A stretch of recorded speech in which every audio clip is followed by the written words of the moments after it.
اما بعد فاعوذ باللہ من الشیطان الرجیم بسم اللہ الرحمن الرحیم السلام علیکم ورحمۃ اللہ وبرکاتہ۔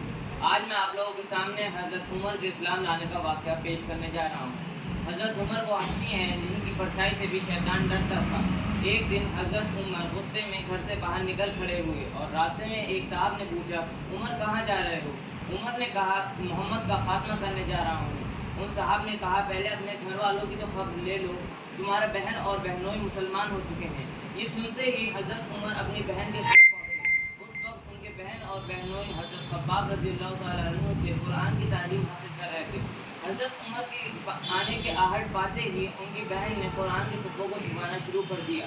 جب بہن نے حضرت عمر کو گھر کے اندر لیا تو انہوں نے پوچھا، تم لوگ کیا پڑھ رہے تھے؟ بہن نے جواب دیا، کچھ نہیں۔ پھر حضرت عمر چیختے ہوئے بولے کہ میں سب کچھ سن چکا ہوں کہ تم لوگ بے دین ہو چکے ہو، اور یہ کہتے ہی اپنی بہن اور بہنوئی کو مارنا شروع کر دیا۔ اتنا مارا کہ ان کی بہن کا سر پھٹ گیا اور ان کی بہن نے ذرا زوردار لہجے میں کہا، عمر تمہارا جو جی چاہے کر لو، ہم مسلمان ہو چکے ہیں۔ اور یہ سنتے ہی حضرت عمر کا ہاتھ رک گیا۔ انہوں نے کہا کہ جو تم لوگ پڑھ رہے تھے وہ مجھے دکھاؤ۔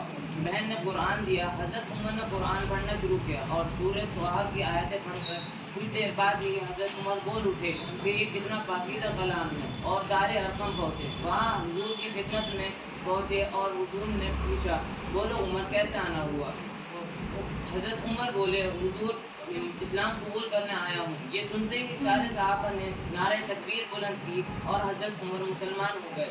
پھر سارے مسلمانوں کو لے کر خانہ کعبہ میں اس شان سے داخل ہوئے کہ دائیں اور بائیں حضرت عمر اور حضرت حمزہ رضی اللہ تعالیٰ عنہ تھے، اور آگے آگے حضرت محمد صلی اللہ علیہ وسلم تھے۔